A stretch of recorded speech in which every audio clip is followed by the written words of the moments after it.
Praise the Lord, my beautiful, blessed souls, back with bruised and not broken.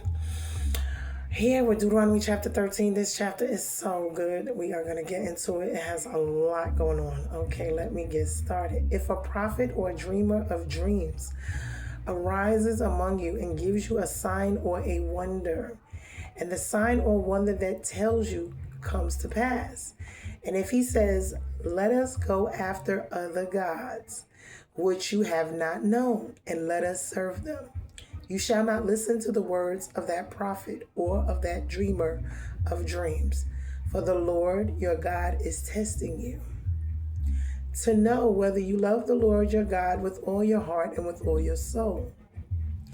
You shall walk after the Lord your God and fear him and keep his commandments and obey his voice, and you shall serve him and hold fast to him.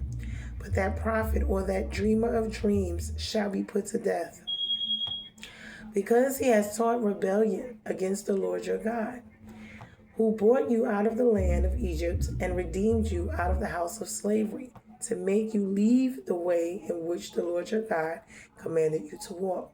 So you shall purge the evil from your midst. So remember what he's saying, because people will come along doing signs and wonders. They will do all of these things. And this, if anything that they are doing is pointing you in directions of other gods, meaning we see what is going on. Do you see what it says? They are to be what? Put to death. And you can look that up, Dueteronomy 13, verse 5. Now, if your brother, the son of your mother, or your son, or your daughter, or the wife you embrace, or your friend who is as your own soul entices you secretly, saying, let us go and serve other gods, which neither you nor your fathers have known, some of the gods of the peoples who are around you, whether near you or far off from you, from the end of the earth to the other, you shall not yield to him or listen to him, nor shall your eye pity him, nor shall you spare him, nor shall you conceal him, meaning you're supposed to put him to death. But you shall kill him. Your hand shall be first against him to put him to death, and afterward the hand of all the people. You shall stone him to death with stones, because he sought to draw you away from the Lord your God, who brought you out of the land of Egypt, out of the house of slavery. And all Israel shall hear and fear, and never again do such wickedness as this among you. See, this is really serious when it comes to worshiping these other gods. You see, God is really seriously not playing. Now, we are still in the Old Testament.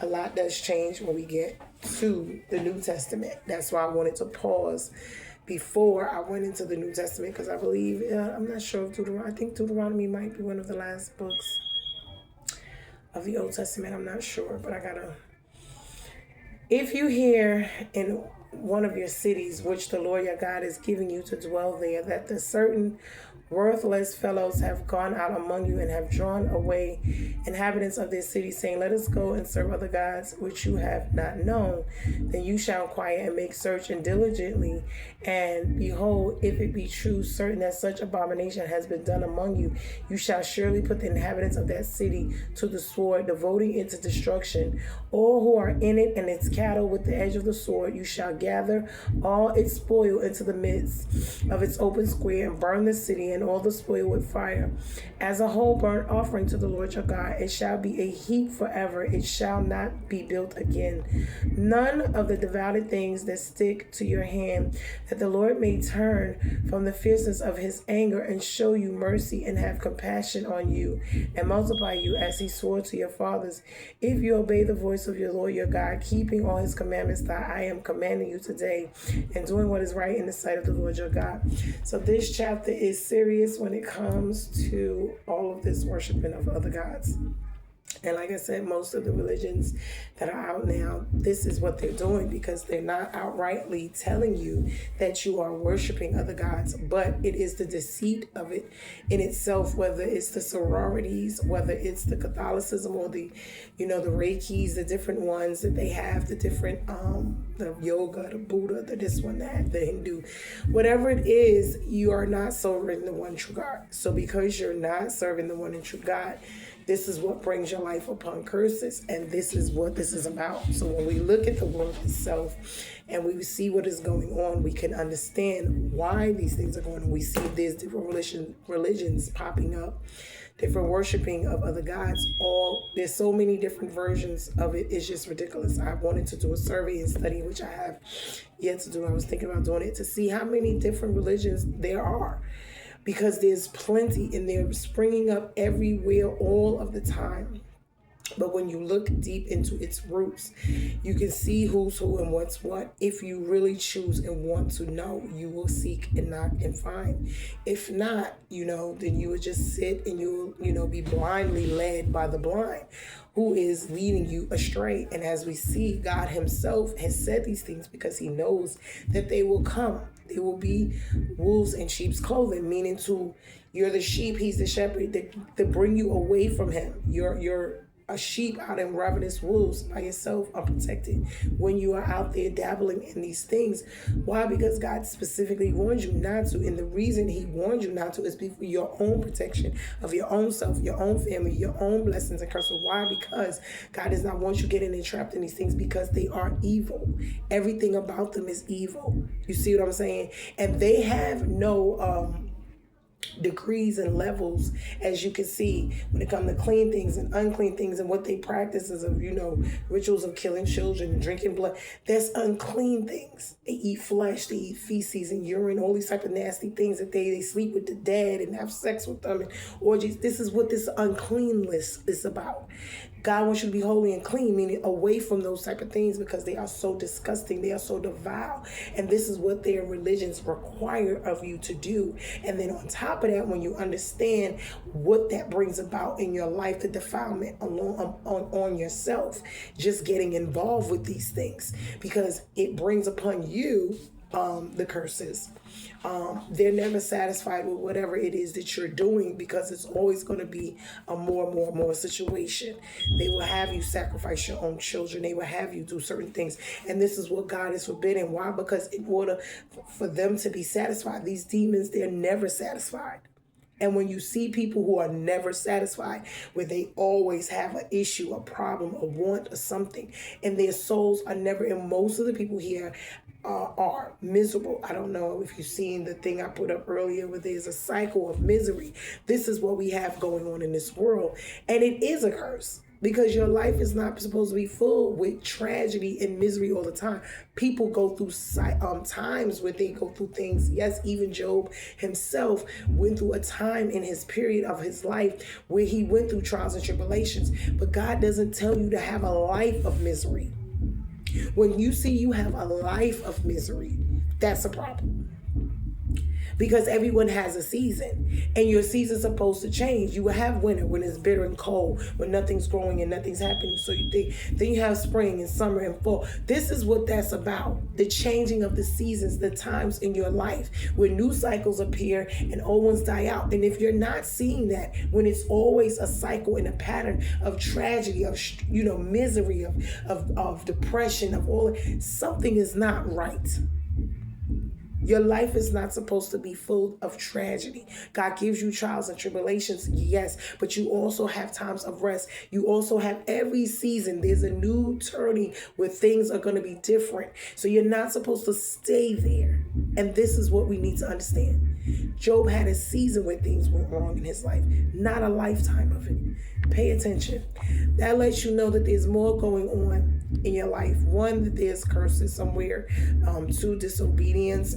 There's some type of blood lineage things going on where they're there, and they're compounds up, and they're just taking over your life, meaning the roots of them are just, the seeds are coming up. You're reaping the judgment, and it's coming up so much that it's choking out the good season, the good seeds.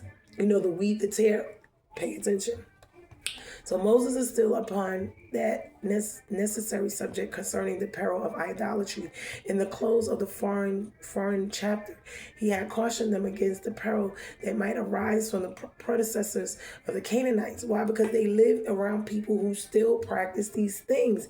In this chapter, he cautions them against the rise of idolatry from among themselves. They must take heed lest they should draw them into idolatry. Remember, this is what they just came from. By the pretense of prophecy, because people can do signs and wonders. Remember, even when Moses went up to Pharaoh, they were able to do certain things. Why? Because that is the sorcery. Satan allows them to have their little, whatever's to do, give them their little whatever's. Yes, and they have them. And they will be in front of you, and it will be about nothing but what? You think it's real. You think because you see it. No, it is not. It is of the wickedness. You got to see who it's coming from.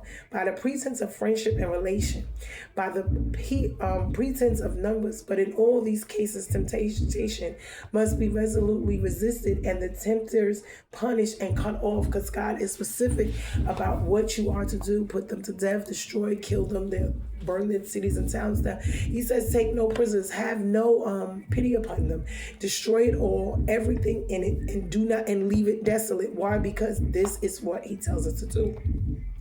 He wants to get rid of all the remnant of it, all of the why, so that it does not sprout back up. And this is what this is about.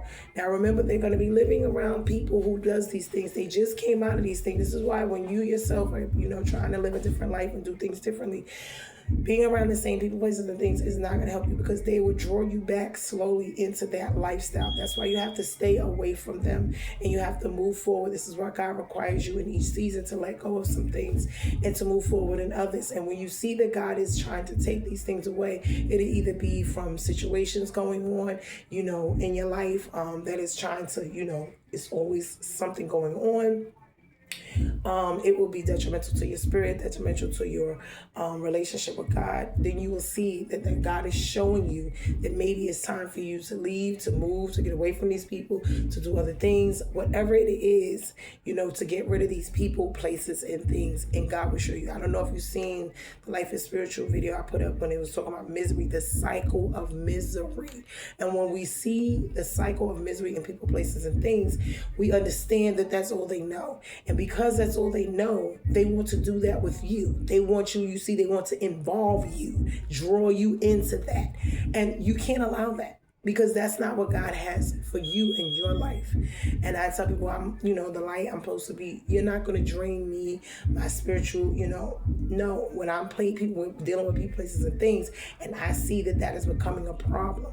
When I see that no matter what I'm doing, because wherever God sends you, he sends you to be a light. He sends you to be, a help. He sends you to be productive.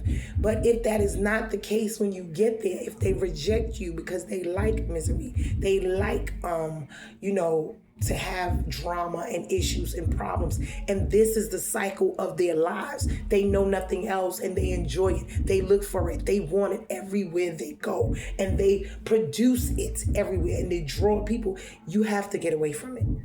Why? Because that's not for you. That's not for you. God does not want you to be entangled. When people do not receive you, they don't want you to be entangled in misery. Christ came to give you life more abundantly. Don't let nobody choke out the seed God has put in you. Okay? That is supposed to be a light. That's supposed to be a fruit.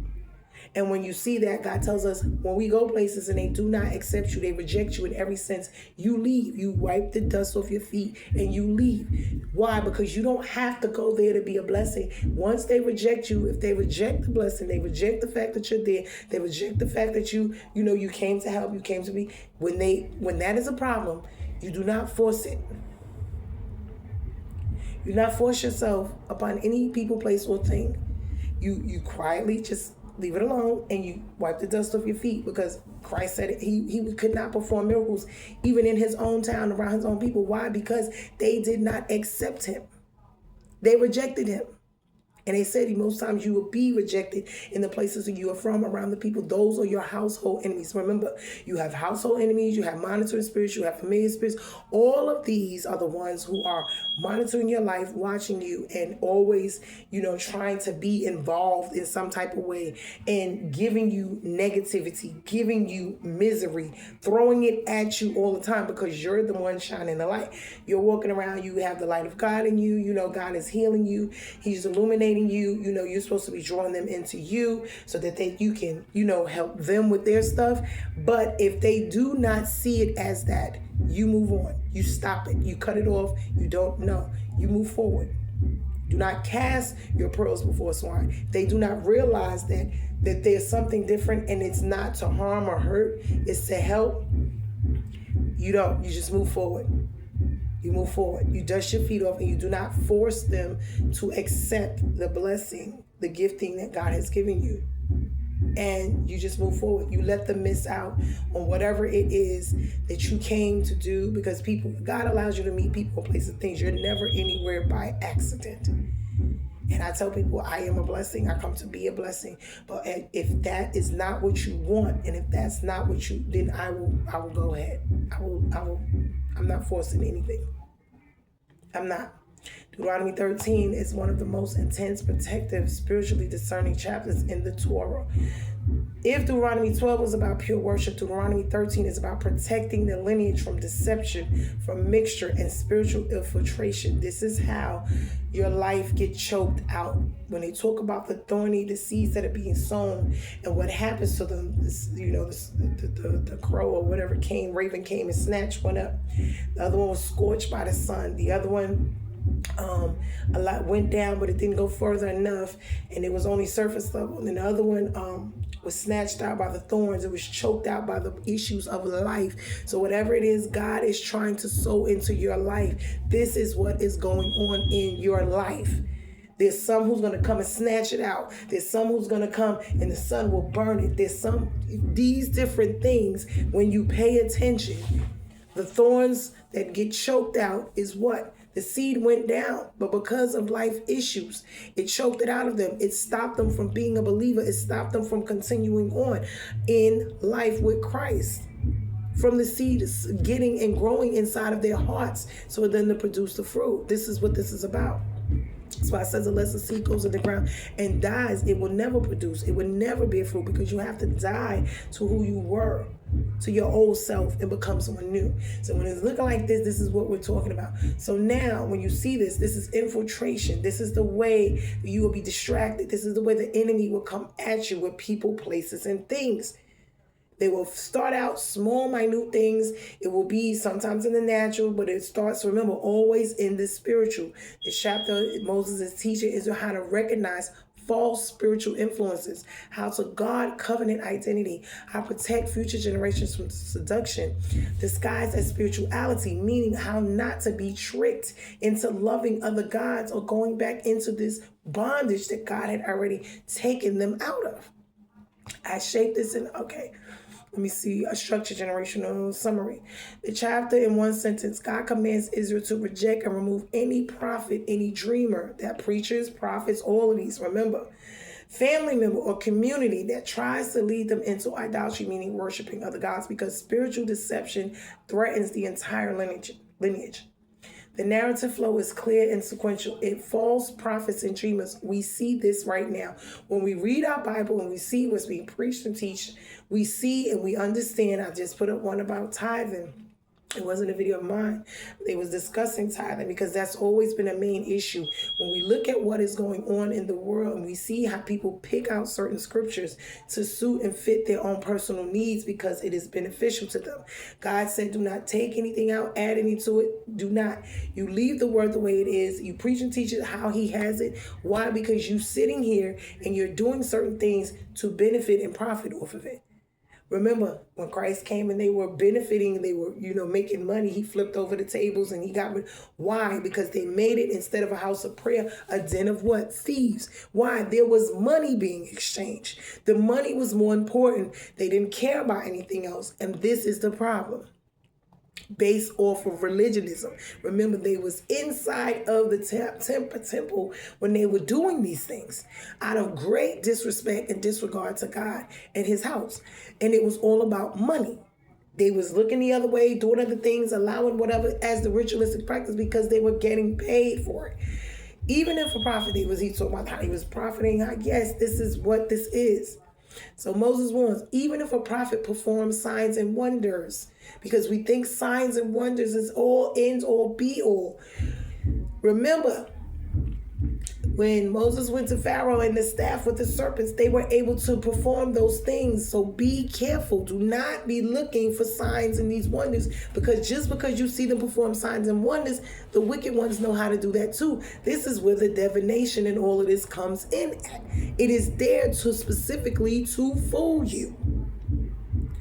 If it ain't the prophesying or the prophet lying, as I call it, or whatever it is that they have going on, this is what this is about. The indoctrination that they're teaching you that is not biblical. It is, they take pieces of it and they use it. Why? Because Satan knows scripture more than we do. He was there before all of us was born and made. He was already there. Don't think he won't let you fake worship God and enjoy it to the fullest. Why? Because it's not. No, you are not a threat to him. You can sit in the pew. You can do whatever. As long as there's no change, as long as you're really not doing what God wants you to do, he is okay with you clapping your hands, falling down, fake tonguing, fake this and fake falling out and all of that. As long as you are not actually a threat to his kingdom, you have no power, because the real true power is through change, a life of living righteously. Those are the ones who is going to actually affect and have the power and impact the kingdom. But you can't do that if you are still living the way you're living. Even if their predictions come true, he said, if they say, let's follow other gods, they must not be obeyed. Meaning when they come and they are tricking you, this is where the tarot cards, the psychic readings, all of this, those are familiar spirits. This is where everyone's talking about, build this wonderful life, meditate and do the 12 steps and all of this and all of that. And that's not biblical. They're using godly principles to make money with leaving God out. Pay attention. This is all the ways that they will trick you. Remember, the thief comes to steal, kill, and destroy, but the first thing he ever did was lie. He tells bits of truth along with a whole lot of lie so you can be confused. God is not mixed. It is clarity. It's clarified. Holy and unholy shall not be mixed. One drop of unholy thing contaminates the whole bunch. This is what this is about. God allows us as a test to reveal who truly loves him, who is loyal, who is rooted in covenant identity, who really knows him, and who's just out here playing games. Now, every miracle is from God. Discernment protects lineage. Why? Because you don't want to be blindly following after other gods. The blind leading the blind. This is what this is all about. God is letting you know. He's letting them know. He's letting Moses tell them before they even enter into the promised land. Do not marry them. Do not intermingle with them. Don't deal with them, because the moment you do, when family tries to lead you astray, if a brother, a child, a spouse, a close friend secretly whispers, let's go worship other gods, Israel must not listen, protect, or cover for them. Emotional loyalty cannot override spiritual loyalty. This means God said they were supposed to be put to death. So if they're doing these things, they're supposed to be put to death. That's why he said don't even have any type of, don't feel bad. This is why we have to now stay away from those things, because it could be your own husband, your own children, your own family member that are ones that are definitely not wanting you to be saved, stay saved, have a life that is, or believe in you and what you have going on with the Lord. These will be the main ones, and they're out there living their lives and telling you a life that's sending them straight to hell, straight full of sin, and they will be telling you all of the time what you should and should not do, how you should and should not be living your life.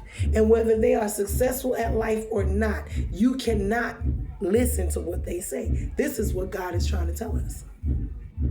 He's blatantly saying this. Yes, your allegiance is not even No, God doesn't allow your man, your husband, your children to come before him. He said, put nothing before me. Christ is not coming back to gather us. No, he's coming to divide mother against father. Why? Because you're going to have one out there smoking weed, hanging out and partying, and the other one trying to live right. That's why. And when it talks about one being taken up and the other being left, the one that's taken is the one God's coming for, and the rest of them going to be going where? With the heathens. So even your family can be a great stumbling block in your life as a believer, and usually they are the ones that's going to be more than anybody else. Satan loves to use the ones closest to you to drag you down, to bring you down, to make you look crazy, to make you, to whatever it is to destroy you. Please understand. Please understand that. So just because that's your sister, your cousin, those could be the main ones doing sorcery upon you because they know more about you in your life. They're closest to you. They can get to your hair. They can get to your nails. They can get, why? Because they have access, and you have to have some type of access point when you are performing a ritual on someone. When you're doing some type of spirituality work, you need to be close to these people because you need points of contact. A cup, a wig, a jacket, a sock, or something. You need something. And when they talk about these things, they talk about how the people who do these things are the closest ones to them. Cain killed Abel. Esau been trying to kill Jacob and all his line, all these Ishmael and his children with Isaac. Please pay attention. This is who's fighting all over the world. They are siblings, cousins, first cousins. When you look at the family structure and you see what goes on in families, this is what this is all about. Satan never wants us to have family.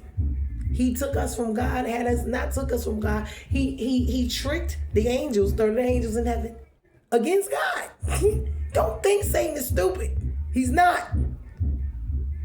How did he trick 1/3 of the angels to follow him and leave God in heaven? Could you, the one who created them? Please do not be deceived.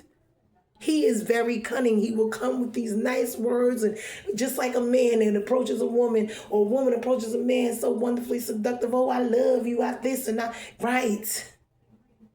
Oh, he's not going to whisper nothing you don't like. No, it's going to be everything you like and love and wants. Prayed about and all. Right? Don't think he ain't heard and know about what you like and been minded. No, he knows that. And that's what he going to send to you. This is why you got to get somewhere and be by yourself, because you can't trust everybody around you, honey. They talk about people who be leaving here and nobody knows what happened to them. It's the closest people to you. When you see, oh, well, somebody died and it was just them and they spouse. Pay attention. Who else was there? They always say, even in the murder mysteries, look to the closest one around them first, baby.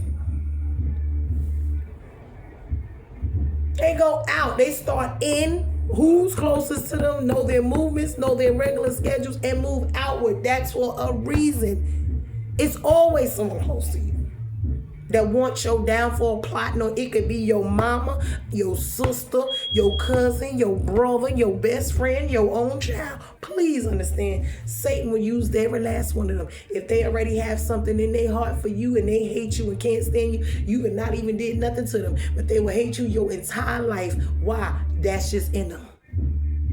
It's just in them. And Satan will use every bit of what they feel in their heart to allow them, to let him use them to be what he allowed, so he can use them to do is to destroy you. That's the one, that's the tool he's going to use. So keep your eyes open. When entire cities turn to idolatry, if a town is seduced into idolatry, investigate thoroughly. If confirmed, remove the idolatry completely. Do not rebuild the city. Do not profit from its destruction. That means do not take all the ruins and take it for yourself and all the stuff in your house. No. Why? Because that's bringing defilement in your house. Collective compromise requires collective cleansing. Exactly. God says destroy it all. Spiritual lineage themes, your focus. Deception is the most dangerous threat to lineage. Exactly. This chapter is not about violence. It's about spiritual survival. Deception, what? It corrupts identity. Why? It confuses you. It has you questioning God. Why? Because you've been introduced to something that is new, and okay, it sounds wonderful, but it's knowledge that will confuse you. This is why a lot of times God says he doesn't want us to know about a lot of things, because it will confuse you. And once you get that questioning in there, then there's your doubt, there's your questioning God, not believing in him, not trusting in him. This is so detrimental. This is where Satan wants you to always be, questioning God. Yeah. Destroys covenant clarity. See? Questioning if God really loves you. And this is one of the main things he does. He loves to use these same type of weapons and devices. When you see him using certain things in your life, that is his weapon of choice, because he knows it works for him. You have to stop allowing him to get over. Stop saying you staying in those same cycles of letting him use what it is that you like to overtake you, to destroy you with. Because he uses your own stuff, the stuff you like, the stuff you want. He uses that every time. If you can't be without a man, he's going to use a man to destroy you every time. Why? Because that is your weakness. You love God. You love a man more than you love God. You love a man more than you love your children. You love a man, a woman, more than you love anything in this world. When you see that these certain things, if it's money, if whatever it is, if it's sex, if it's fame, if it's power, if it's the applause, and whatever it is, you love beauty more than God, is what he's going to use. If you're an alcoholic and you like alcohol, you're going to use that, weed, drugs, whatever it is, he's going to use it. It seduces your hearts away from God. God treats deception as a lineage level threat. Why? Because it's the first line of defense. Deceit, lies, trickery. Remember, whatever someone knows that you don't, is for their benefit. They don't want you to know everything, because they want you to fall in that manipulating, controlling trap. Right. They want to lie to you. Oh, I love you. I want to give you, manipulate you to get what it is that they want. And it could be in work, business, whatever it is. Please understand this. God tests love through discernment. God allows false prophets to arise to test the heart. The test is, will you follow signs or will you follow God? Why? Because you're going to go through tests throughout your life to see where God is always going to test you, to see where your temperature, if you need to go back in the fire or are you looking like him. You still looking like yourself? Put your back in there. You're not done yet. You need, right. Will you follow signs or will you follow God? Will you chase spiritual excitement or stay rooted in covenant identity? This is spiritual maturity. See, people love to be going places where they go to itching ears or whatever, where they're hearing what they like or what they want. Oh, you get a blessing. You get a car. Oh, God's blessing. But they don't want to hear sound doctrine and stuff like this, where you have to actually listen, learn, pass tests, go through trials, go through tribulations. They don't want to hear none of that. All they want to hear is you're going to be blessed today and blessed tomorrow. And it's not to say that you're not going to be blessed, but what it's going to tell you is this is what God really is doing in your life, because nobody's life is going to just be sitting here. He said you are going to have trials and tribulations. All of us are going to have trials and tribulations. And remember, when you want to serve God, you are on the hit list. Satan is going to consistently be trying and attack you because you are a threat, especially if you're someone who is actually going to be something in the kingdom that he knows is going to be a threat, meaning to destroy, to actually help bring souls, win souls, to do anything God is going to bless. He does not want that. He will be after you, trying to interfere with you in your life every step of the way. This is why I say when people's lives look like they're doing too well and Satan is not after them in any way, it's because he already has you, boo. He's not worried about you. He's going to allow you and your money to stay over there content in your big house with all your stuff, and he's going to allow you and sit there and watch you in your life of comfort and contentment go straight to hell. Why? Because you're not a threat to him. He already has you. That's why he's not bothering you. You're comfortable. And a lot of times when God's kingdom, it's not about comfort. Because if it was about comfort, Moses wouldn't have had to be in the wilderness for 40 years. If it was about comfort, all of the apostles wouldn't have died the way that they died. Lives that they lived of folks being after them, trying to kill them, trying to do this, and in jail and in prison and all of it. Right. It will not look that way. You think it's going to look like this fairy tale. This is why they give us Disney and all this. Why? To let us think that this, love is this wonderful thing that we just, No, it is not. Please stop it. Please stop it. It can be that, don't get me wrong.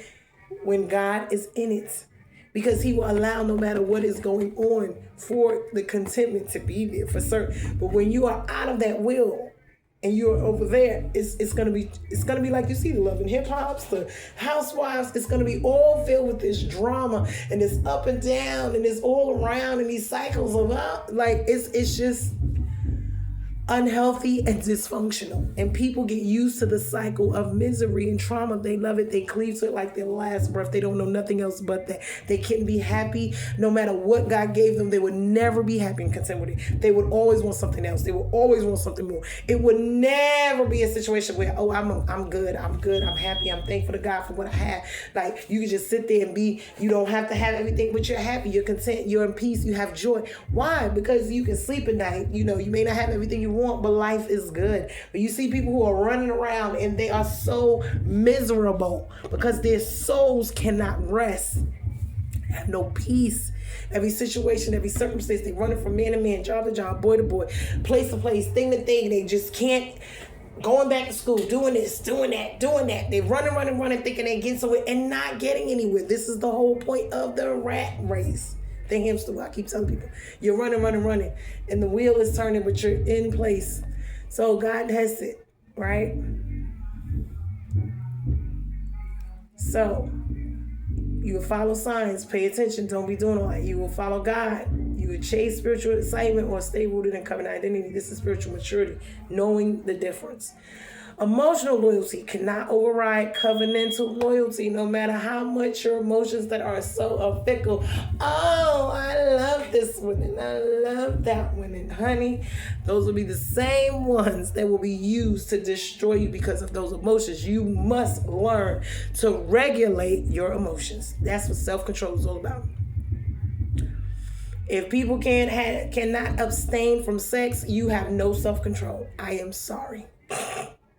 None whatsoever. And that will be the main thing that the enemy would use against you. Why? Because he knows that would work for you. Whether it's diseases, women, it's hexes and spells, it's actually inviting you over by a woman to actually kill you. Understand, he would use that. Why? Because you have no self-control. You have to have sex with everyone you see. You can't keep it in your pants to save your life. And when you see that, and you know they're full of demons, and you know that they're full of STDs and all these other things, why would you want to be bothered with people like that? They can't control themselves, but they want to rule over you. I see these men, they want all these women, they want to have sex, they can't do this, they can't do that, but they always want to rule over you. They want a woman who's going to submit and do as they say while they go do what they want. You have no self-control. How can you lead anyone anywhere when you don't have control over yourself, but you want to control everybody else? I don't get it. Things that make you go, Everybody want to lead and be the man in the head. Head of what? You can't lead yourself. You have no control over your own mind, will, and emotions. How you going to lead somebody else somewhere and want to rule and have control over them? To tell them what to do and what not to do. If you listen to these people, places, and things, honey, you give your life over to them. And what they do with you in your life, because you have allowed it, you must be in agreement with it. You must say yes to it, accountability, your part that you play in this situation. Okay? The victimology has got to go out the window. We gonna take responsibility. Put your big girl panties on and accept your mess.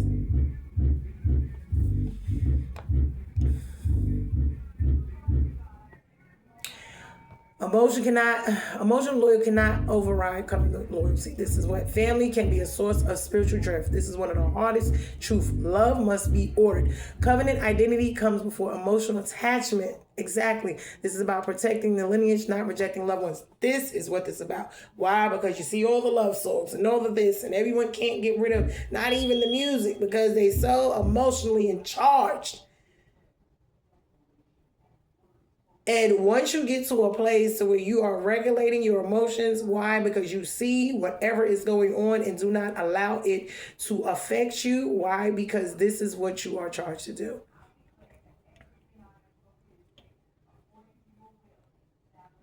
Emotions are fickle and they change from day to day. This is one of the serious people get that butterflies, that this. I'm using these as examples because it could be butterflies from, success. It could be butterflies from whatever, achievements, accomplishments, fame. It could be all of the addictions and all of the the addictions and the love of those things. Okay. And this could be what this is about, And so whatever your heart, your treasure, your love is, that's what this is about when it comes to your specific situation. This could be for men, it could be for women, it could be for children, whatever. Video games, it could be what, you see what I'm saying? It could be whatever. Pay attention. All of these things, if they're put before God, is considered to be idols. And when we look at these things and, how we end up there, this is what this is all about. You cannot let your emotions override loyalty. And when it comes to God, he will test you with that. Because everything in your life will be put to the test. Meaning, will you love God more than you love these things? When Abraham had to take Isaac up to the mount and God was testing to see if he told him to sacrifice him, would he do it? God just wanted to see if he was going to listen and obey. If he was going to be loyal to him and trust him.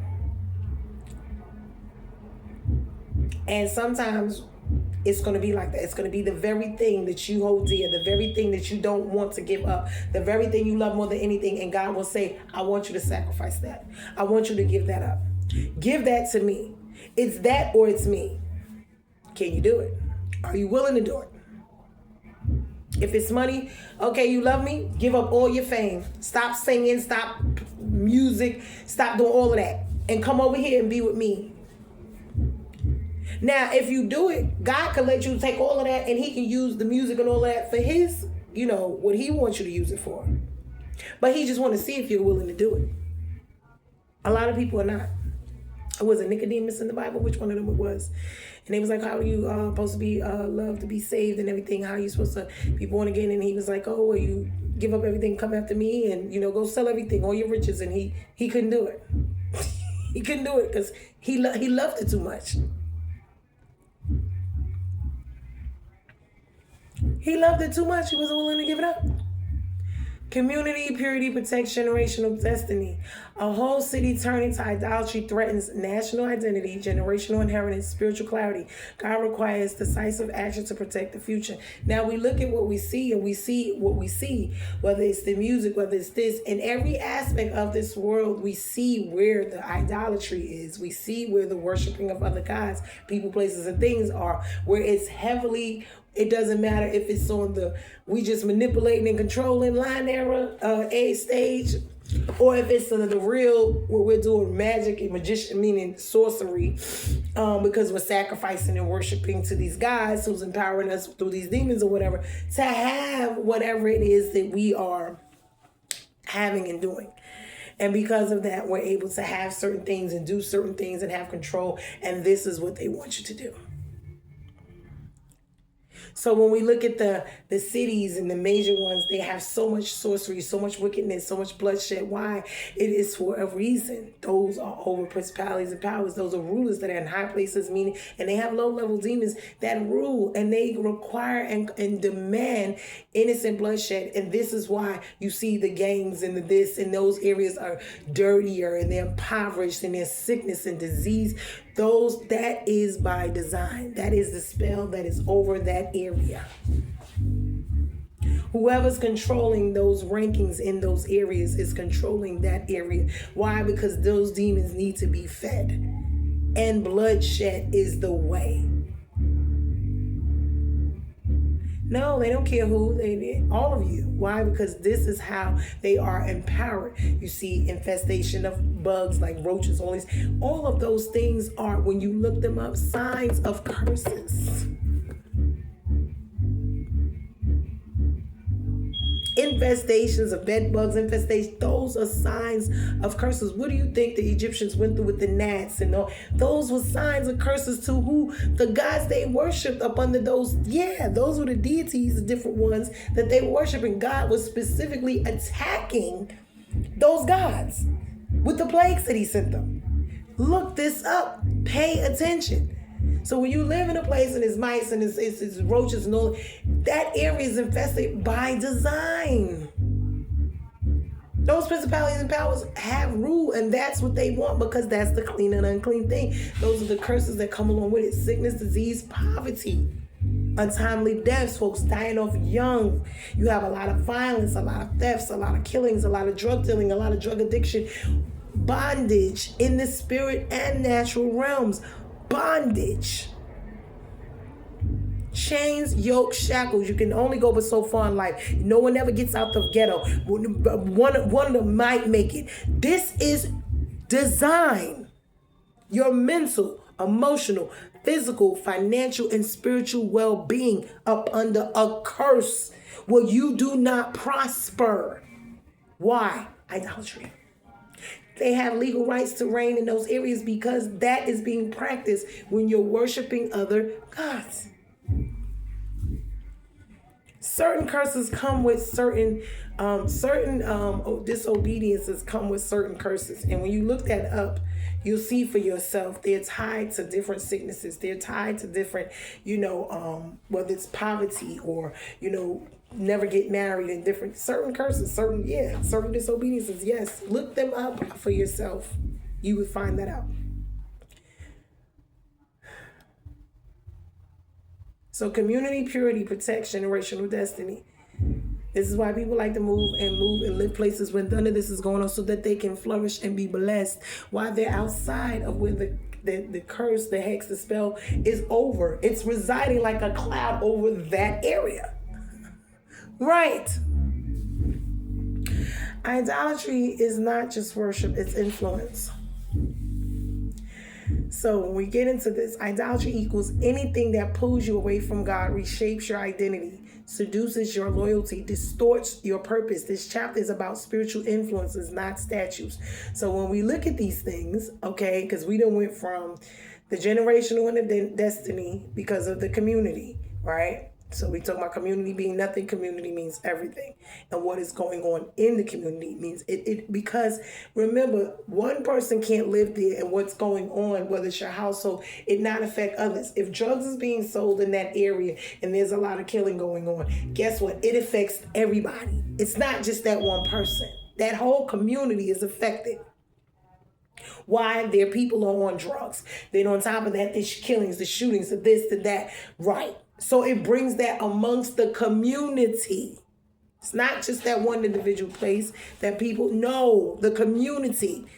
Now everyone's being shot at and they're killing back and forth and there's wars and all. Right, the community. Violence is at a high peak. Bloodshed all over the place. High peak. Sorcery. Oh, the demonic forces love it. The principalities and powers, they get rank, understand, from y'all killing each other on the street. They get promoted in their ranks. They get more power, get more this. Why? Because you're out there doing what they put you to do. Pay attention. Idolatry is not just worship, it's influence. Idolatry equals anything that pulls you away from God, reshapes your identity, seduces your loyalty, meaning pulls you away from God, takes you straight out. You was over here living a good life, and now someone came along and y'all was hanging out, and now you over there doing all of what God told you not to do. This happens. It's by design. The enemy will send you. God will send you good people. The enemy, they will send you both to test you. Where are your likes, your loves, your dislikes? Are you going to go with it, or are you going to say no? Do you have any boundaries, any self-control? God got boundaries for his people, places, and things. You're supposed to stay here. Don't go over there. This is the rules and the regs to keep you protected from what? Yourself and these outside entities. Pay attention. Like a parent. Don't go chilling with them little friends. They ain't about nothing. They over there gangbanging. Guess what? They're trying to save you out of you from your own mishaps. But you don't listen. This is what this is about. pulls you away from God, reshapes your identity. It seduces your loyalty, right? Seduces your loyalty to make you think God is your enemy instead of the one who is bringing you away from him. God has nothing but blessings for you, not curses. That's like the little kids on the street telling the children, oh, come over here, hang out. Instead of listening to your parents telling you, go to school, stay from over. No, your parent becomes your enemy instead of the one who's taking you out there to do all these things. This is the problem. Why? Your parent wants what's best for you. These people, places, things outside of home does not. Understand. Please get it in your head. Now, some parents, I ain't gonna lie, they have the enemy in them too, and they don't want to see you succeed either. But then there's some out there who want nothing but for you to succeed, and you can tell because they go out of their way to make sure you succeed. It's just you don't want the rules and the regs. But the rules and the regs come along because they're to protect you and the family and the household as a whole. If they tell your parents, hey, don't be out there running around selling drugs, why? Because the household is affected. You're out there doing all these things and the household is affected. You're thinking about yourself, not the household as a whole. Why? Because of your actions, you're creating issues and problems in the household that we don't need to have. But because it's all about you and this is what you want, so then when stuff goes on and folks riding through here wanting to buy stuff, you get into something and they want to come shoot up the house, this becomes a problem because the ones in the household is the ones that are being affected. Hello, I'm just using these as scenarios so that you're breaking it down and understanding what it is that I'm saying. And this could be in any aspect of your life. It could be at your job where there's always issues and problems there. It could be with your friends, your family. It could be wherever. But your choices are not just your own. They affect you as well as the people around you and your community to a certain extent. Now, when you look at, who's preaching and teaching and what they're preaching and teaching and where they are and what they're doing, and if they're being effective in the community, if they're actually helping or not, if it's just about getting money, about getting things, and about, silent wonders and prophesying of nothing is, happening either in the community to change, that is a problem because you're there and you're getting the money, you're getting the influence, you're getting the power, and nothing is changing. Nothing is getting better for the people. It's all about you. And whenever you're leading or over something or in head and in charge, you have to understand something, that these things will come about. No one's going to be perfect. You have to roll with the flow, but you have to understand which ones is worth keeping and dealing with and which ones is worth getting rid of. Because at some time people are either assets or liabilities to you in your personal life, as a company, whatever. But you have to know the difference in the two. You have to know the difference. And see, perception can be deception depending on who, what, where, and is going on in your mind and what's going on. Because whatever you perceive is what you're going to see it as.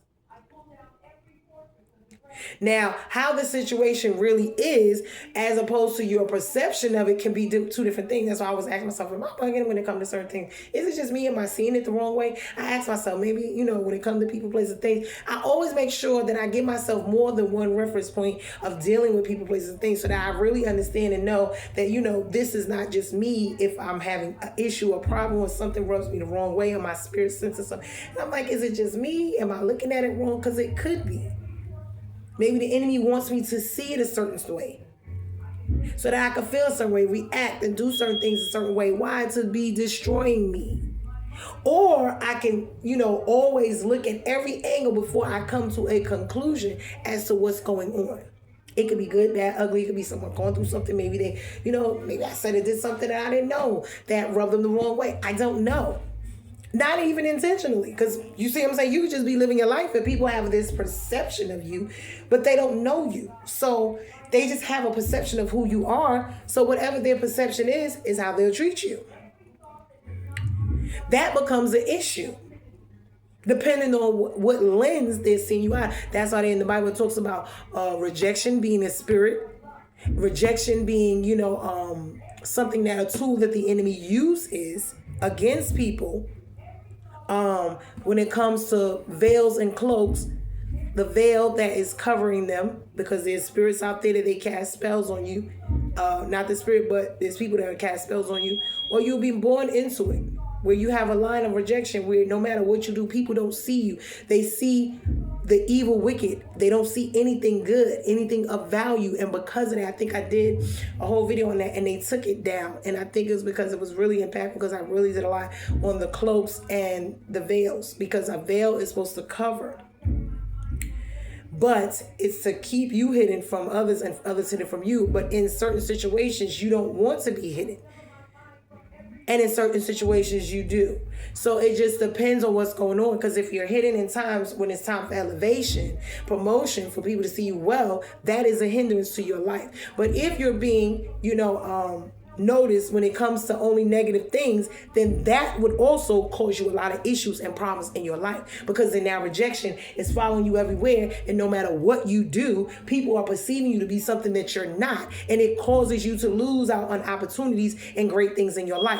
This could be a curse that is upon your life that you don't even know is there, stopping you from advancing in life, and it's something you don't even see and know that is there.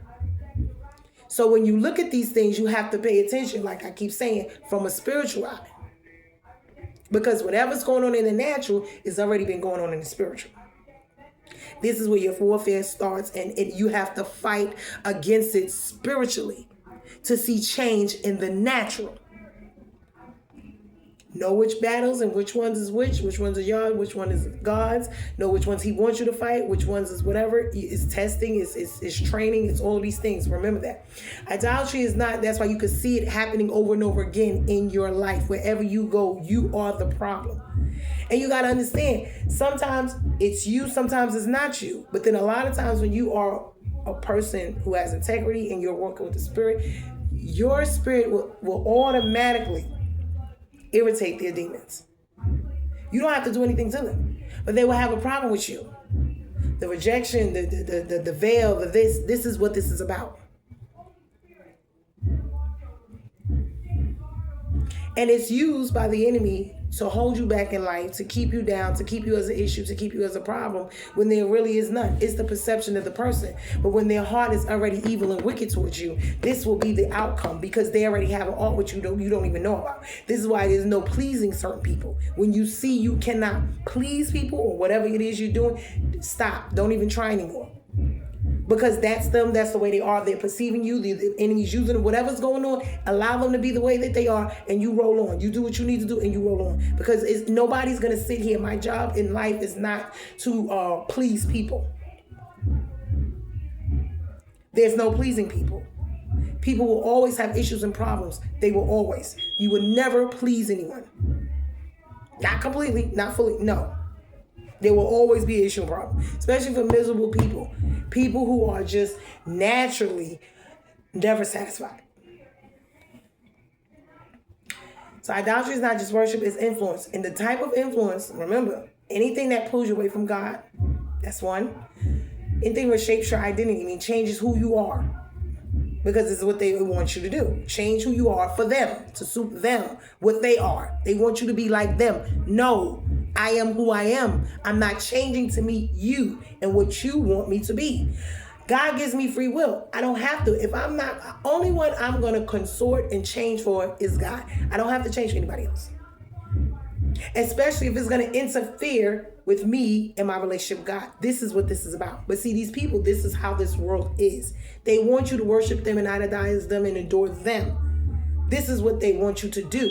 Whether it is their titles, their position, what they look like, what they have. They want you to bow down and worship them. And when you don't, you become a problem.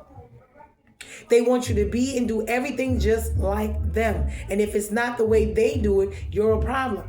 I am who I am. I'm going to do things the way I do things, not the way other people do things. As long as I get it done, there shouldn't be an issue. All of this other extra is too much. I'm not you. I'm never going to be you.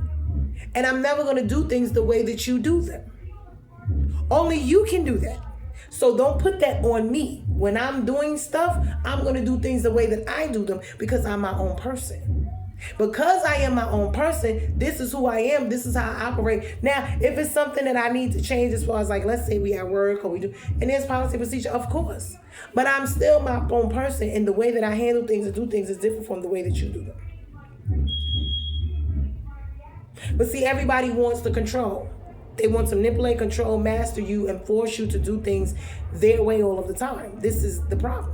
And whenever you're around people, it could be your family, your friends, it could be at work, but they always want you to change for them, to suit them, that's a problem.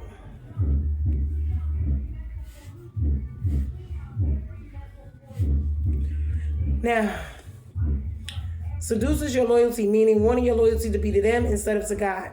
Wanting you to do their way, what they want you to do instead of God's way. Distort your purpose, meaning it's going to distort, it's going to change your purpose, your assignment in life. You can't. This is what God is telling you. It's like worship. It's influence. They influence you to be what they want you to be instead of what God wants you to be. And this is the narrative we see in the earth, because they are putting forth at us all of these narratives of what we should be and look like. Case in point, this LGBTQ situation. They are shoving it down your throat as if it's the right way to live and or be. Because that's what they want. And if that's what they want, that's what they want. If that's what you want to do, fine. But you don't have to shove it on everyone else. Now, their thing is we project on them, but that's not true. They're projecting on us. You can't be a heterosexual and not have issues with people who are gay. Why? If that's your life, don't come over here trying to influence me or want me and force it down my throat to say it's okay for me to do that. No, that's not the way I want things to be. I don't like that. I know God says in the word, but for me personally, that's not me. I don't want to do that. So don't try to force me, my children, to do these things. No, manipulate and make it look glamorous. No, the influence. You gotta pay attention. Wake up, people. So it pulls you away from God, reshapes your identity, because you're gonna change if you go like that. Like I said, Bad Bunny went from looking like a man to looking like you don't know what he is. And it's that same influence. Seduces your loyalty, distorts your purpose. And this chapter is about spiritual influence, not statues. So this is what this is about. Now, historical, right? Israel must reject false prophets, deceptive family, and idolatrous cities. Emotionally, they're supposed to have discernment over their emotions, meaning loyalty over sentiment. Generational, deception threatens lineage, purity, and it protects it.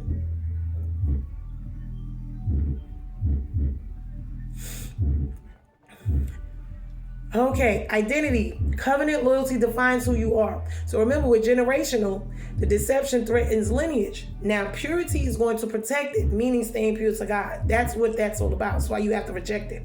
Spiritual, not every sign is from God. Discernment is worship. You got to know who's who and what's what. So now, we're going to get into this. Remember, this is your perception of life, half empty, half full, or right where it is. I'm the type of person, I don't see the glass as half empty or half full. I see it at whatever line it is. It's not full and it's not empty. It's in between. It's right where it is. Ain't no deceptions here. Because people would say it's half full. How? Half empty, how? It's neither. It's not half full, nor is it half empty. It's in between, right where it is. That booyah is what's going to make your eyes open up right there. The narrative that they spin you all the time. So, without generational, okay, discernment, deception, and diagnostic, because this is where we're going to get the answers we're looking for. Protect your lineage, spiritual boundaries. Declarations you have to set, and integrated transformation. So this is where we're going to build each piece layer by layer, generationally, spiritually, and intelligent. We're going to thrive. Discernment plus deception and diagnostic, a tool that will help you identify spiritual influence, emotional vulnerabilities, and lineage level threats. Discernment questions, prophet, dreamer, or whatever. This is the test. Whomever you're listening to. These questions help you evaluate spiritual voices, teachings, and or influences. Does this voice will be near God or away from God? Does it align with scripture or contradict it? Now remember, they can take scripture and put it out to you whichever way they perceive. Remember the half full, half empty. And right where it is, which is where it says it is. It's neither half empty nor half full. Does it produce peace or confusion? Does it elevate God or elevate the person speaking? Does it require compromise to follow? Does it appeal to my emotions more than my spirit? Does it promise shortcuts, excitement, or new revelations that bypass obedience? Is it an enticing thing to where, oh, if I do this, then I'm going to, right? Because remember, you have scammers everywhere, even in the body. In the body, out of the body. Scamming. Your money, your attention, your time, your whatever. Right. To what? Steal from you. To get it. To manipulate lies. Pay attention. Does it appeal to my emotions more than my spirit? Does it promise shortcuts, assignment? Right. So discernment principle. Not every spiritual experience is from God, but every true experience leads you back to Him. Emotional loyalty test. Family, friend, and influence. These questions help you evaluate relational influence. Who has emotional access to me? Boom. Says a lot. Does the influence strengthen or weaken my devotion to whom? To God. Do I minimize red flags because of my emotional closeness? Do I feel pressure to compromise to keep the peace? Meaning, when I'm around them, do I have to do what they want me to do, be how they want me to be, act how they walk, talk? Why? To keep the peace. No, I'm not doing it. Do I confuse love with loyalty to their dysfunction? This is dysfunction. People love dysfunction. The dysfunction mentality has been nothing but rampant, endless cycles after cycles throughout our lives. We take dysfunction as normal. We take dysfunction as love. It is neither. It is exactly what it is. Dysfunction. Y'all remember that song? It's so dysfunctional. Remember? Can you feel it? I don't know if it was the Magic School Bus or what. Yes. Discernment principles. Some people love dysfunction. No matter what you do to them, they will find the drama, the dysfunction. They feel like a normal, regular life is boring. Why? Because they like drama. They like problems. They like issues all of the time. They see stuff where there is no issue. They will create and make a problem out of thin air with you and everyone else. This is the problem. Please understand. Can you dig it? Discernment principle. Emotional closeness cannot override spiritual clarity. This is where your clarity must come in. You must allow God to take the scales of your eyes to let you see the people, places, and things for who and what they really are. Now you test it. Why? With all of these things to see if it's you, if it's your discernment, if it's your, perception, if it's your emotionals or whatever. You test it over and over again until you come to your final conclusion. But more than anything, you ask God, He will show you. Because we will see the evil wickedness that's in this world, and we will ignore it all and find every wonderful thing about the evil wickedness that is going on. But when it comes to our own people, places, and things, we have such issues and problems with them, but we will gladly forgive Trump or whatever he says and does, or this one or that one. And you won't even do that with your own mama, your sister, your brother, your dad, or other people can come in and do you dirty. Your man, your husband, your this one. And your family can't say or do nothing to you. You will nail them to the wall every time. Please, why? You give more respect to people you don't even know, and you treat the people in your life that is good to you, whether it's in your life or at your job, and you treat them like crap for no reason. It's a sickness, honey. Sin is a sickness. It's a sickness. Iniquity, trespass. It is a sickness. It is a disease that rapidly grows, and it destroys us from the inside out. It's like drinking poison every night and not even knowing it in a cup of juice and just killing yourself off. Community influence test, city, group, and influence. These questions help you evaluate collective influence. What environment shaped my thinking? What communities normalize my compromise? We could look at that from the social media, every platform, the big booties, the this, the chains, the flossing. What is influencing us? What have you changing yourself and your body and your mind and how you look and your money and what are you, everything you're pursuing in life is to look and be like who and what and why. See, we got to get down to it. So what is the focus? What is the narrative in our mind that got us chasing these things? What we as children, we was beat up on, so we want to be the best, and we was teased and laughed, so we got to do it. These are the things, because a lot of times it's rooted in those things. That you are chasing, looking a certain way because they called you ugly when you was, so you are hell bent on going to get all of this surgery so you can look well. See? Whatever your heart and your treasure is, that is what, listen. Community influence. Okay, so what environment shape my thinking? What communities normalize compromise, meaning normalize you going doing stuff God told you not to do. What cultural practices have I absorbed without noticing it? You just taking it in. Okay, I'm going to do it like this from now on. Everybody else doing it, why not? The blind leading the blind. If everybody, I remember my parents would tell, if everybody went and jumped off a cliff, would you follow them? What group normals conflict with covenant identity? So because everybody smoke weed and drink and party and hang out, you supposed to do that too and sleeping around. So you left out looking stupid. Really? Because the majority rules since when? If they always jumping off a cliff, would you run behind it? If they always out there addicted to crack, and would you run and do that? Where is your boundaries? Where is your rules and rights for your own self? Who are you truly at your core? Or are you just a nothing but an influence magnet? Everything everyone else is seeing and doing, you are down and want to do it. Want to be a part of it. You have no identity of your own.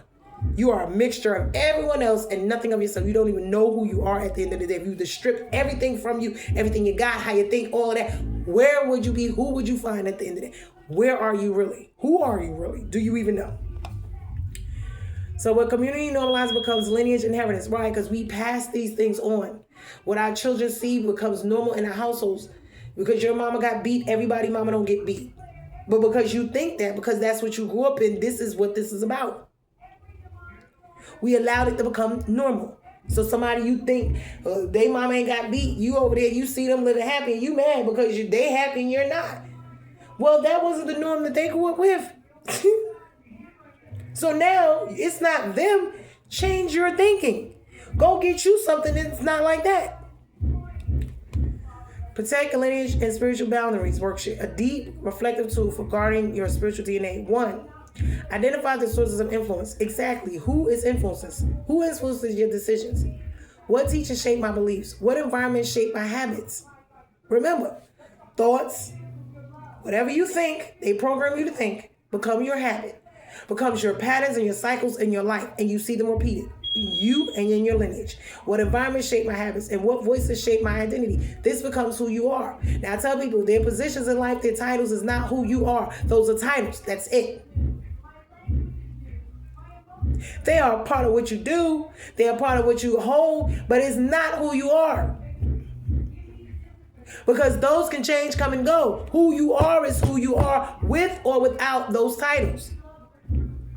This is why when you see people, they got all this education degree and they treat people like crap and they're never happy and they're miserable and there's always issues of problem. There's something wrong with them.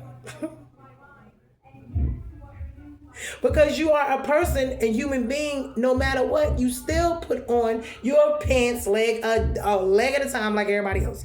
I don't care what you have or what you don't have. Your grave is going to be the same when we leave here. Please understand. We all have a date. I don't care what you got, what you look like, who you are, what you're not. This is life. Please calm it down, humble it down. And everything you have can be taken away in the blink of an eye. And this is where people do not understand, and you're not taking any of it with you. Because tomorrow you can have a fire in your whole house.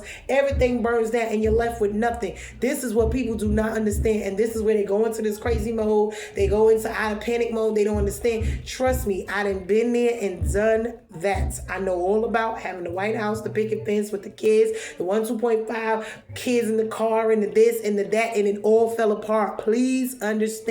You cannot sit here and tell me about having and not having and being with someone or not being with them and having certain successes, because I have been there, done that, moved on. Before I had the children, I had you baby daddies. Oh, I know about that too. Party, drink, smoke, in the street, shooting, fighting, whatever, selling drugs, whatever. I done been there, done that too. Don't know everything, but what I do know, I can tell you on both ends. The life I'm living now, I'd rather be here than to be wherever I was. Why? Because it's so much peaceful over here.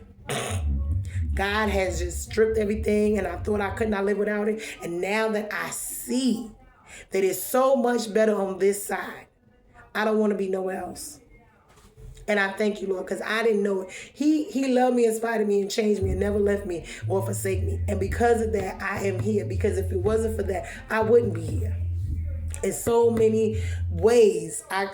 It's like my life could have been so different. And when you think about people and their choices in their lives and what is going on and how they end up in certain places that they didn't want to be, it's a lot of these small choices. It's a lot of what they desired. It's a lot of who influenced and who is after them, telling them where and how to go and live. And it's a lot of that. And it either will be to help them or to hurt them in life. And when I tell you God sends you people to help you, and the devil will send you people that's going to tear your whole life up, please understand that that's the way it goes. But you are the MC of your life, the master ceremonies. You're the one that's going to pick and choose and decide who stays, who goes, who's what in your life. So it is still up to you. God gives us all free will. Our decisions are our own. Identity and identify the open doors. Open doors can be emotional, relational, spiritual, and generational. So any one of those, because you got generational stuff going on, you got spiritual stuff going on, you got relational, your relation and emotional. Pay attention. These are open doors that the enemy uses to legally curse, hex, get on you, get in your life, and tear it up. Those are the open doors that they're going to use. And those are a lot of people, places, and things. Their thoughts, words, actions, all that. Habits, yes. Questions: where am I most vulnerable to deception? What unmet needs makes me susceptible? Exactly. Whenever you are in drought or something, you tend to chase after it even more. When you were neglected, you want to be loved. When you was spoiled, you chase after the opposite. It's always opposite. People say you attract who you are. No, you usually attract the opposite of who you are.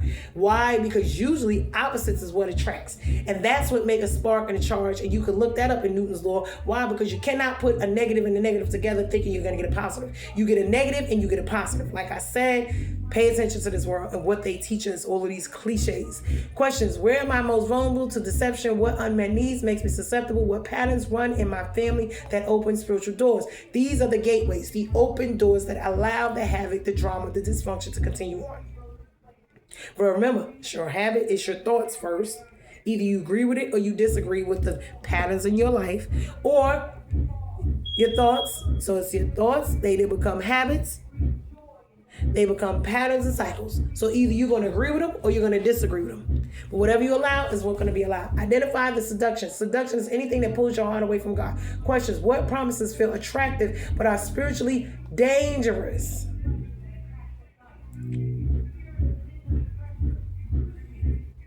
What shortcuts tempt me? Meaning, instead of doing it right the first time all the way, you just have to it.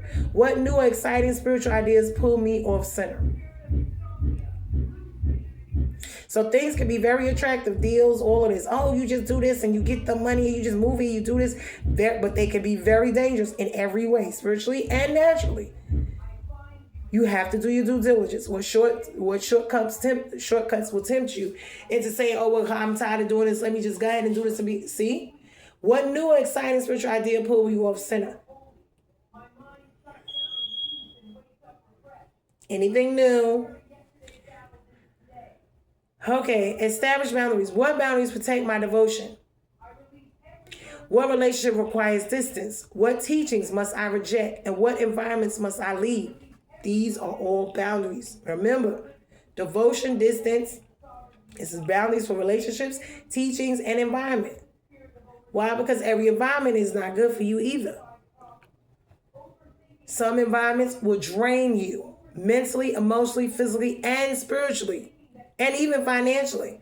Rebuild covenant. That's what God is telling you. It's time for you to do something different. A lot of times there will be hints showing you. Sometimes it'll be a sign to stay then help. Because sometimes he can put you in places where you're supposed to shine your light. But then sometimes he's supposed to be like, okay, you done been there and it's time for you to leave.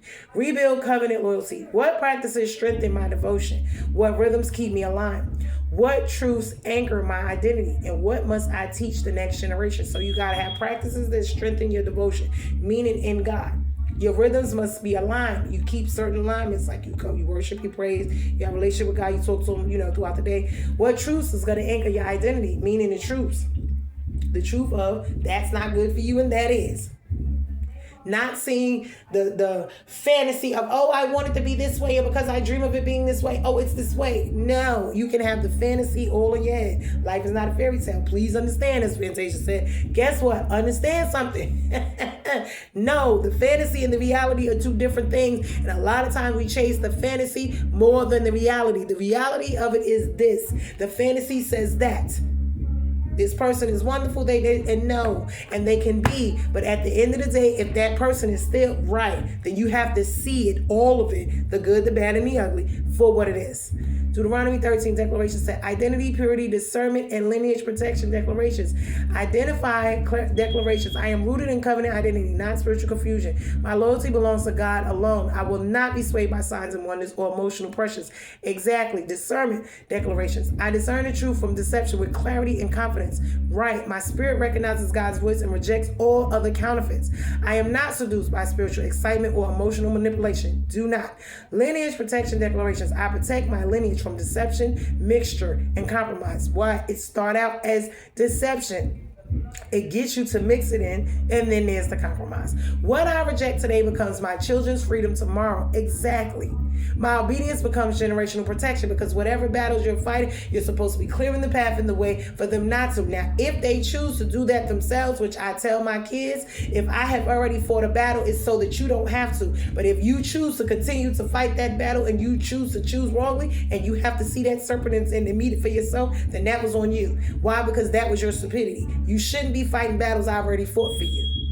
If I already went through it and told you it's there and then it didn't work, then you should be understanding the lesson should be learned. But a lot of people had it hard. We all know that. We're stiff-necked people. We got to go find out for ourselves. No matter what somebody told us, we don't believe it. We got to find out for ourselves. Why? That be someone telling you to help you, keep you from heartache and pain and or wasted time, money, energy, and effort, but because it's something you love and want, you disregard it because what they're saying is not something you like and want to hear. I gotta tell people, don't tell me what I want to hear, tell me the truth, please. Tell me the truth. I'd rather hear the truth than the lie. And I always ask people when they ask me a question, well, which version do you want? Because if you want me to give you the nice version, if you asking me my opinion, then I can give you the one you want. It ain't no sense of coming to me. But if you want me to give you the truth, I'm going to give you the truth. And you may not like me after that. It's going to be what's going to be. Courage with declarations. I choose covenant loyalty over emotional comfort. Exactly. Everything's not always going to be about comfort. I refuse to allow any influence that leads me away from God. I walk in boldness, clarity, and spiritual authority. This is what this is. We're going to go through these 13 chapters so far where we are in Deuteronomy. First was confronting the past, from failure to forward. This is breaking the shame cycles, breaking all of the cycles. Second was boundaries and timing, from wanderer to discipline, ends wandering patterns. 3, courage and leadership, from intimidated and conqueror to established victory patterns. 4 was wisdom and covenant, from reactive to rooted. It builds generational identity. Chapter 5 was covenant identity, from rule keeping to heart alignment to establishes continuity. 6 was love and devotion, from divided, wholehearted to creating generational discipleship. 7 was purity and protection, from mixture to set apart, protect spiritual lineage. 8 was humility and remembrance, from pride to dependence, prevents generational drift. 9 was grace and truth, from self-righteousness to humble, breaks arrogant cycles. 10 was heart transformation, from stubborn to softened, meaning your heart, your mind, will, and emotions, rebuilds generational tendencies is where that was. 11 was blessings through obedience, from passive to intentional, meaning the blessings, and creates generational blessings. 12 was worship and purity, from scattered to centered. Then it goes to secured lineage through pure worship. And 13 is discernment and deception, from vulnerable to spiritually guarded, protects lineage from infiltration. This is what this is about. God transforms the people from wandering to survivors into covenant-rooted spirituality, discerning lineage, and protecting leaders. This is what this is about. We want to go from being victims to victors, from enslaved and entrapped to winning, to more than conquerors, to we can do all things through Christ who strengthens us. We are more than a conqueror in Christ Jesus. We are the righteousness of God in Christ Jesus. This is where we want to go, from trauma and traumatic past of slavery to healing and delivered and restored. This is a blueprint in the patterns that we want to be following. God is showing us. He is giving us the way, but it starts with what? Turning from our wicked ways, repenting, coming back to God, and allowing Him to help us work these things in our life. Why? Because we won't see Him without Him showing them to us. We won't even know that they're there. So we need His insight We need his knowledge, his input. We need the Holy Spirit to show us and guide us. This is what questioning things and asking him, so he can show you and let you see you in the situation. Taking accountability is a very important thing. We have to own it. If we did it, mistakes, all of that, all of it is to build and grow and to help us move forward. Mistakes happen, people, places, things happen. We have to learn and move forward. We cannot let it be the end of us. We get back up and move on. We fall down, but we get back up. The purpose of getting back up is to move forward, to learn from the lesson and not to keep repeating these same cycles.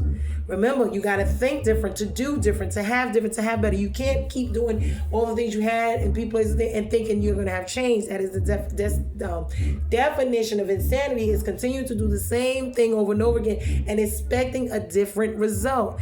You will not get a different result. You will get what you always had if you keep doing what you've always done. Keep being around who always been, doing all of these things. You must change. And it starts with you. Now, sometimes the change will be, it'll be you changing and the circumstances remaining the same. Sometimes it'll be you and the circumstances and situation changing. Sometimes it'll be just you or the circumstance situation. God will do it either way. But transition, transformation, all of that is a process. It's not one you're going to like. It involves, and it has to be work. You have to be paying attention and discerning. Yes, you do. But anyway, I have got to let this one go. This video was way longer than I wanted it to be, but I hope it is a blessing to somebody because it was a blessing to me. Please like, share, comment, and subscribe to the channel. We are bruised and not broken. Why? Because we get back up. We get battered, we get tattered, but we get back up. Why? Because that's what God wants us to do. Take your winnings and your losses, all of them, and transform them. He wants to take them and transform them so that we can do better. That's it. We can have a better life in him, through him, and to others. You are blessed to be a blessing. It is from him to you, through you to others. So we are bruised and not broken. Like I said, like, share, comment, and subscribe to the channel. Be blessed, you all. I hope you enjoyed this word. I hope it was a blessing to you and your family. If you want to donate, you can to my channel. I have it in the bio on my Cash App. It will be a blessing. If not, God is my provider. And it is what it is. I love you guys. Later till the next one. Be blessed.